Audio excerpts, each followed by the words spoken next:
Mes bien chers frères, rendez donc à César ce qui est à César et à Dieu ce qui est à Dieu, dit Jésus en répondant à la question des pharisiens. La réponse est tellement déconcertante, inattendue, qu'ils en resteront là. Ils partiront. Déjà, ils pensaient savourer leur victoire en posant la question à Jésus, est-il permis de oui ou non de payer l'impôt à César, l'empereur, tout en, bien sûr, en accompagnant la question d'une espèce de pommade tellement épaisse, tu es un homme bien, tu es un homme bon, tu dis la vérité, etc., qui se disaient entre eux, nous allons déguster la réponse de Jésus qui va permettre de le condamner, de l'arrêter et ainsi de mettre fin à sa mission. Effectivement, s'il avait dit qu'il fallait payer l'impôt, eh bien, les Juifs qui l'entendent, qui le suivent, qui l'écoutent depuis des semaines, des mois, se disent, mais comment peut-il nous demander de payer l'impôt alors que nous pensons que c'est le libérateur d'Israël, le Messie, celui qui est attendu. Par contre, s'il ne faut pas payer l'impôt, alors là, on va l'arrêter. Il est l'ennemi de César. Ils vont dire à Hérode, tu dois l'arrêter. Cet homme-là n'est pas un homme recommandable. Il va soulever le peuple contre César. Dans les deux cas, il était piégé. Alors Jésus le dira, pourquoi voulez-vous me mettre à l'épreuve, hypocrite? Mais la réponse est tellement déconcertante que là, ils ne savent pas quoi répondre.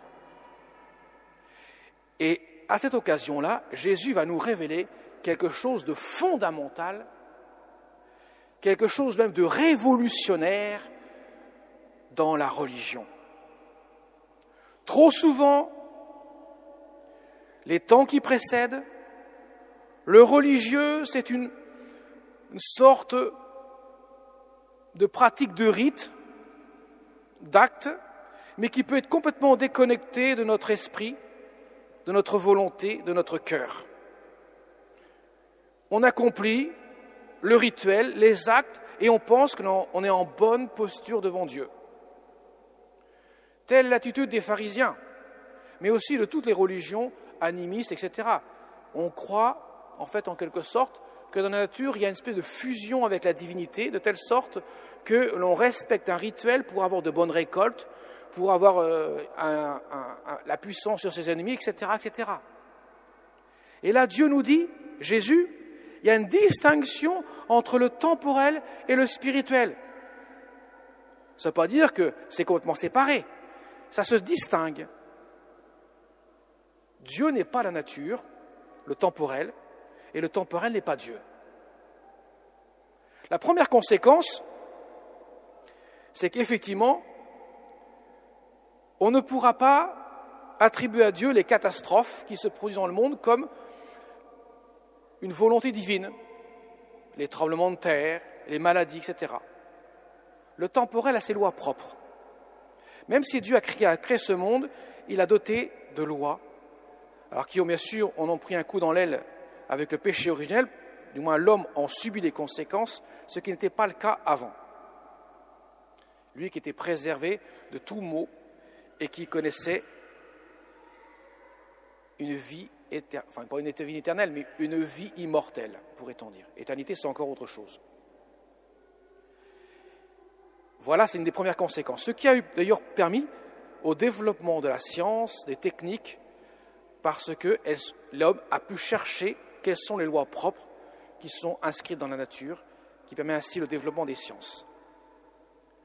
Une autre conséquence, concernant le spirituel, c'est qu'effectivement Dieu demande que nous entrions en relation avec lui, car Dieu est personne, au sens de tripersonne, trois personnes, Père, Fils et Esprit Saint. Il se révèle comme tel, il se révèle un Dieu en relation en lui-même par la Trinité, les trois personnes en un seul et même Dieu, et auquel l'homme, lui qui est une personne, appelée à entrer en relation avec Dieu.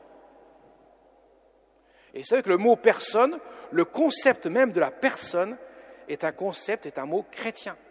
C'est Tertullien le premier qui a forgé ce mot pour dire, exprimer la relation que l'homme peut avoir avec Dieu, mais aussi avec les autres, son prochain. Ce qui veut dire que Dieu ne se contente pas de l'application d'un rituel, d'un rite, pour que nous puissions entrer dans une communion avec lui. Nous ne sommes pas des êtres soumis loin d'un Dieu qui se trouverait effectivement lointain de l'homme et qui chercherait que l'homme rentre dans des cases pour que tout se passe bien. Non, Dieu veut que l'homme entre en relation avec lui, car lui-même est venu ici-bas sur terre chercher l'homme pour que l'homme puisse trouver Dieu. Et ça, c'est une vraie révolution. Et là, les pharisiens sont pris au piège, en quelque sorte. Vous, les pharisiens, hypocrites que vous êtes, vous pensez que, en appliquant extérieurement la loi de Moïse, tout en ayant dans votre cœur plein de méchanceté envers votre prochain, et même en se cachant de Dieu, que vous faites la volonté de Dieu. Vous vous trompez.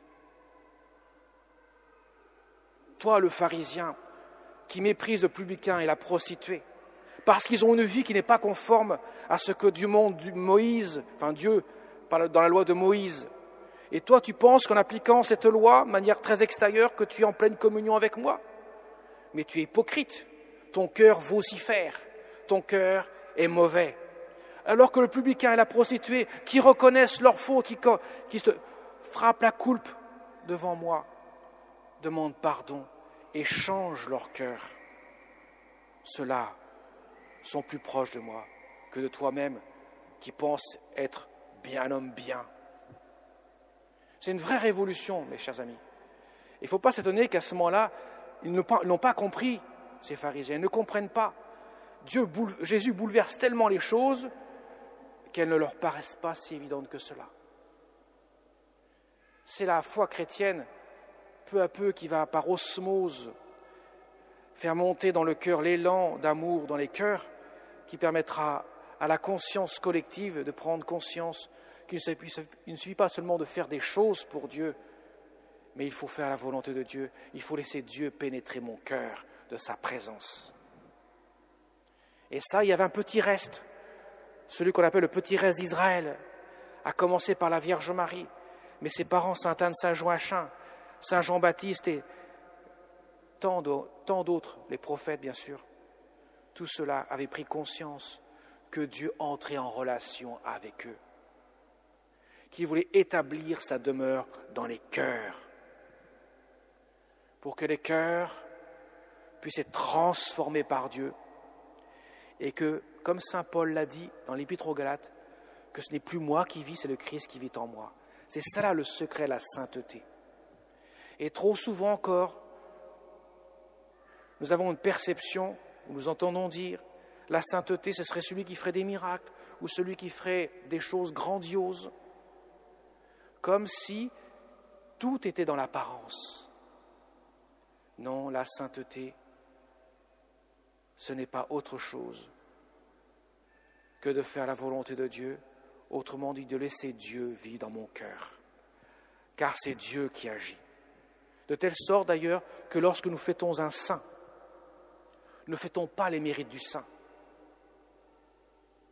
ne fêtons pas les qualités exceptionnelles que certains saints peuvent avoir. Nous fêtons en quelque sorte la grâce qui a agi dans le saint parce que lui a dit oui à la grâce. Et celle qui a dit le plus oui à la grâce, c'est évident la Vierge Marie. Que tout se fasse pour moi selon ta parole, c'est l'expression de toute sa vie. Car rien n'est étranger à la volonté divine en elle. Et c'est ça qui lui vaut la plus grande sainteté que le monde pourra porter, de telle sorte qu'elle est même élevée au-dessus des anges.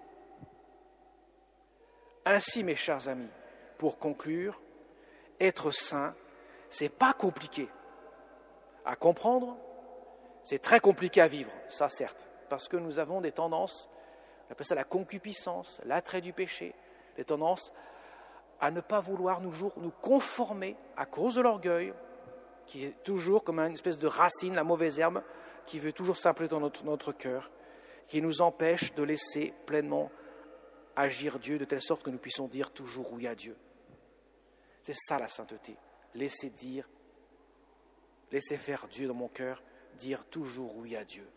Alors demandons, par l'intercession de notre Mère du ciel, Notre-Dame du Rosaire, en ce mois d'octobre que nous fêtons, que nous prions plus particulièrement dans les mystères de la vie du Christ, elle qui ne cessait de méditer, de contempler, qui assistait à tous ces mystères, qui échappaient bien sûr à la raison, mais dont son cœur en recueillait les plus petites parcelles pour laisser germer en elle le fruit même de la grâce, de telle sorte que lorsqu'elle est au pied de la croix, le Christ portant la souffrance de tous les hommes, de tous les temps, dans son cœur, voyait dans sa mère la plus grande consolation de son cœur, parce qu'il en récoltait le fruit même de ce qu'il voyait, celle qui est tellement pleine de sainteté que son cœur immaculé et le cœur sacré de Jésus, donc son propre cœur, ne faisait plus qu'un dans la volonté, unis pour l'éternité, de telle sorte que lorsque Jésus sera mort, son cœur transpercé par le glaive du soldat, au même instant, celui de Marie sera traversé par le glaive de douleur. Marie accompagne la rédemption. Marie devient en quelque sorte co-rédemptrice par sa mission qu'elle reçoit. Elle est auxiliatrice et co-rédemptrice. Elle est unie à son Fils comme l'épouse est unie à son époux, elle justement qui signifie l'épouse du Christ, la Sainte Église dont elle est la mère, tout en étant en même temps la fille, c'est le paradoxe du mystère, ainsi montrant à l'humanité tout entière que le Seigneur, le bon Dieu, n'a pas d'autre désir que d'unir l'humanité à son cœur pour lui faire resplendir sa gloire divine. Amen.